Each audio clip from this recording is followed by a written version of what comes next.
Together, we will review and ascend the sports card ranks with a Prizm focus and look at the top 10 Prizm cards right now. So regardless if you are a collector, flipper, or investor, join me, my friend, as we ascend Prizm Peaks. But first, very quickly, ground rules. I get it, not everybody's cut out for this ascent. So, first, this is not your favorite cardboard pumper's typical hot list. No pumping here, just cold, hard facts.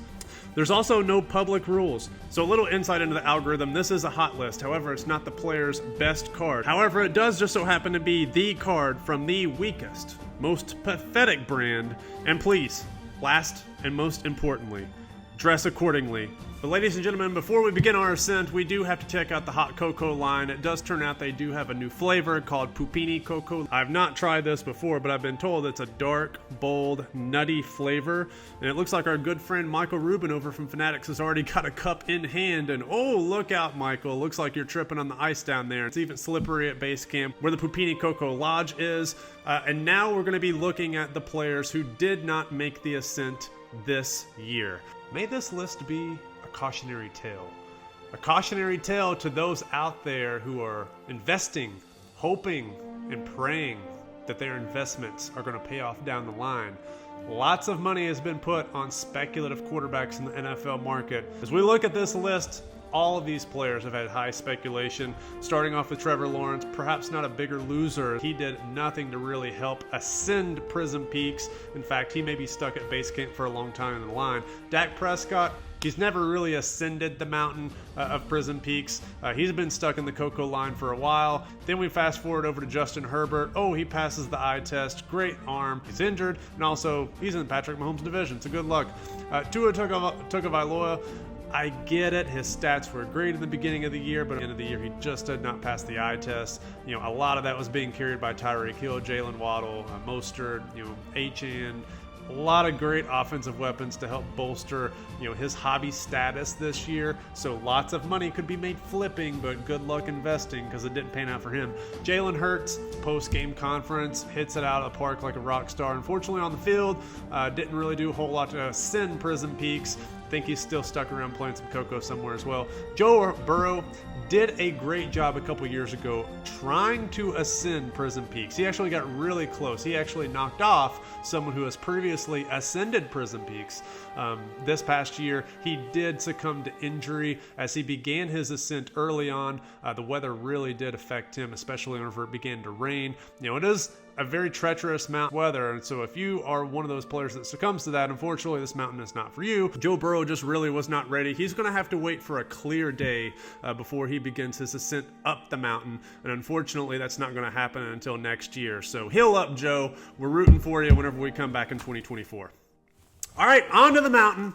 Here we are, Prizm Peaks. These are the people who have slowly began to ascend. And oh, look, our friend Michael Rubin looks like he is also climbing alongside us, along with a couple other animals. Just watch out for the predators, depending on the trail that you take. Can be quite treacherous. But as we go across the bottom of the mountain, these are guys who are beginning to ascend or have ascended to a point, again, NFL focus here, where they have made a little bit of progress. They're not near the top, but they're making progress. Shout out to Joel Embiid. Basketball really kind of dead right now. However, Joel Embiid, along with a couple other players, are trying to do their best to reinvigorate that market. Unfortunately, with some of the newer products that are out there, they're printing millions and millions of cards. You can actually see the tree line at the bottom of the mountain has been chopped off because a lot of Prizm cards were made from those trees. It's endangering the forest down there. But Joel Embiid, rookie card 2014, not as overproduced as some of these other cards, so it does make it somewhat of a card that can be traded at a commodity level and actually monetized in a decent way. 70 points, incredible. Moving on to Baker. Bake Show actually had no market coming into this year, and I know a lot of people out there who actually were stashing Baker cards, especially those in Cleveland, spent big money looking for the next Patrick Mahomes. He was a rookie in 2018, number one pick. Actually had success in Cleveland, but they kicked him to the curb in exchange for Deshaun Watson and then Joe Flacco. So I think they probably would have happily had Baker this year. They might have actually had a further run, but that really cratered Baker Mayfield's market. He did reinvigorate his market some degree where he went from essentially having zero hobby relevancy to having very minimal hobby relevancy, most of that being from Tampa Bay fans, I have to imagine. But at least now, if you have any Baker cards, you can begin moving them. It is interesting to see that he made some noise, has more playoff wins than Dak Prescott. Just want to note that.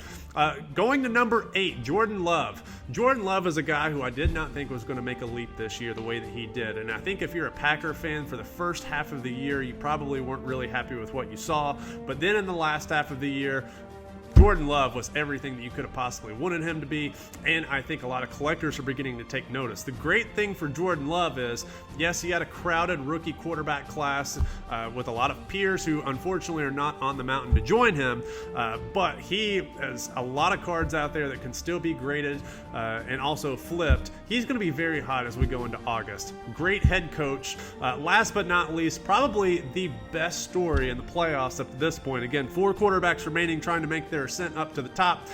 Number 7, Jared Goff. Probably the best story. Again, Detroit being a castaway from the Los Angeles Rams up to Detroit. Detroit has gone through a lot. I mean, people are literally trading in houses for Jared Goff Prizms right now. He has turned that place around, and it is fantastic to watch. Next! All right, level 3. Josh Allen. It's really hard to knock Josh Allen for what he did this year. I get it. The first part of the year starting 6-6, not that great, but he does everything as you're watching these games, especially from a Chiefs perspective, that really scare you. It's still a matchup problem with Josh Allen, but whenever you're watching Josh Allen, clearly passes the eye test. The great thing about 2018, again, not as overprinted. This card did begin to pop. At the beginning of the year, every single year quarterbacks have, preseason hype. Josh Allen's hype this year was not nearly as high as the previous years because guess what? It's been several years. Are the Bills going to push through? Are the Bills going to push through? And every single year it ends in disappointment. And because of that, there's more hobby dollars flowing into other players, especially a lot of other players who never really made the ascent up Prizm Peaks this year. And he keeps running into the MJ of football, who is going to be making an appearance on this as he begins and continues his ascent up Prizm Peaks. All right, another quarterback who is not alive in the playoffs, CJ Stroud. Now, Stroud has to make this list because his Prizm just came out. It is the hottest new rookie product out there, at least in the football realm, and had perhaps one of the best rookie performances out there. Yes, there's a lot of his Prizms. A lot of them are off-centered left to right. A lot of surface issues for some of these, just as it is always with Prizm, which makes me think that gems are going to continue to carry a premium. I have him just behind Brock Purdy. You could argue that 4 and 5 could be swapped just based on talent alone. However, the threat that Brock Purdy brings in terms of potentially winning a Super Bowl this year could continue to propel values a little bit more forward. CJ Stroud clearly has more talent. Just you have to be very excited if you're a CJ Stroud owner. His hype is going to be incredible. Top 3 to 4 guy going into next year in terms of hype preseason. Everybody's going to be buying his stuff at the National. That's just my take. Brock Purdy, perhaps one of the most conflicting of opinions whenever it comes to Brock Purdy, at least one of the people who is just so divisive whenever it comes to you're in the pro Brock Purdy camp or against Brock Purdy. So many similarities to Jimmy Garoppolo because 49ers continue to win even whenever they had Jimmy G, who's really not that great of quarterback. Well, Brock Purdy is kind of fitting in that mold in that he doesn't really pass the eye test, but he continues to put up great numbers. I'm not a Brock Purdy hater whatsoever. I think that a lot of that is overblown. He's definitely number 4 on this list because he has one of the most stacked rosters and people are going to continue to lift him up. Very easily could have had many of his teammates on this list as well as they continue to drag Brock Purdy up Prizm Peaks. Also, just like to make note, Michael Rubin has made the ascent up the mountain. It does look like he has a furry friend chasing after him. We'll see how that ends up. Not really sure what to make of that.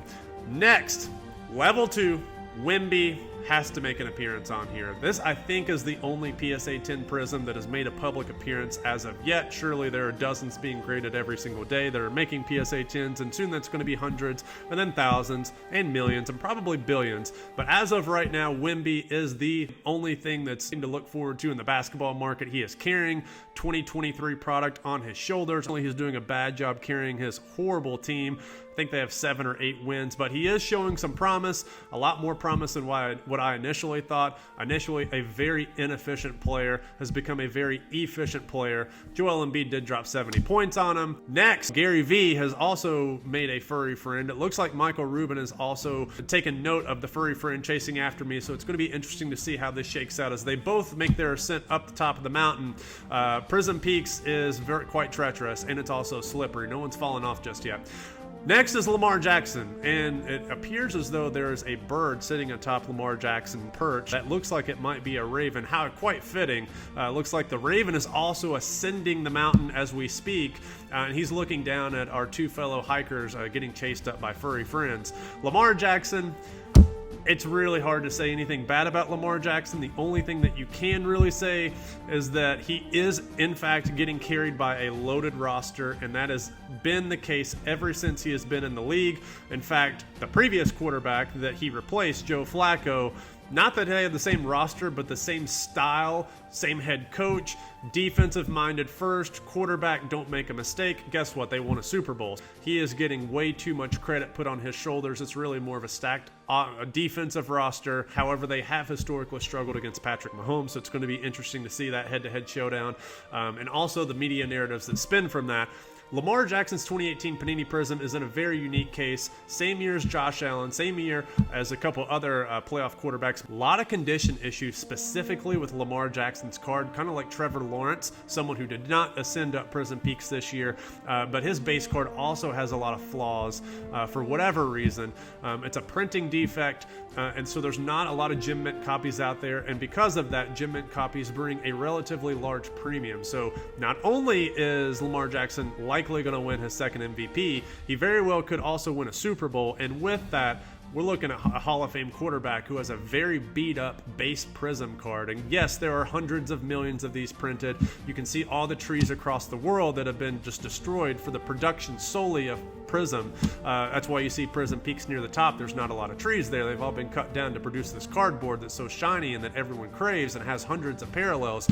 For Lamar Jackson, not many of those are going to be gem mint. So despite the hundreds of millions that are out there, we're looking at a card that is highly collectible, especially if he begins to get more accolades in terms of Super Bowls and MVPs.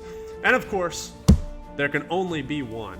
The last one, Patrick Mahomes. But there's been only one player since 2018 who has maintained this spot. This card, Prizm 2017, is the 86 Fleer equivalent for a football card. This is a card that every single collector needs to have. Whether you're investing it, whether you're flipping, don't get into that realm. Collectors have to have this card. If you want the card of the definitive best player, you need to have this card. Forget National Treasures with all its fake game used jerseys. Forget Panini Flawless with all of its game used fake jerseys. Well, fake game used jerseys, not game used. Yeah, there's a couple autographs out there. I would love to have an autographed Patrick Mahomes rookie. I've had those previously. If you want a card that is equivalent to the masses, that serves the masses, that all the masses can get, but it's the card that all the masses want, it is this card. And you have to have it in any grade. This is a card that continues to ascend, and it's going to be at the top of the mountain for quite a long time until someone else begins knocking them off, and it's going to take a lot to do that. Now, as we survey the mountain, there's been a lot of things that have happened as we ascend. I told you it's treacherous, it's slippery. It looks like Michael Rubin has been dragged down the mountain. It also looks like a wolf got Gary V by the rear and dragged him down the other side of the mountain. So we have a chief that's also climbed the mountain, and it looks like the chief has cooked some food over there. It looks like there's going to be a lot of stuff served. Frozen dolphin. Looks like also some buffalo patty cakes, buffalo cakes or bison cakes. And then it looks like a raven. He might be eating the raven, for his third meal. Be interesting to see whether or not we also slay a lion in a couple weeks as well. I know he's hungry and he wants that protein. Okay, guys, that is it. We have finally ascended Prizm Peaks, and oh, what's this? We've also seen that Patrick Mahomes has renamed the mountain temporarily to Patty Peaks. So this is called Patty Peaks for now. It remains to be seen whether or not it's going to be called Jackson Hole or Purdy Peaks, some other name. Golf Mountain. It sounds very boring. It doesn't seem like that's highly likely to happen. For now, we're calling this Patty Peaks and Prizm Peaks. Thanks for tuning in, and we'll see you guys next time.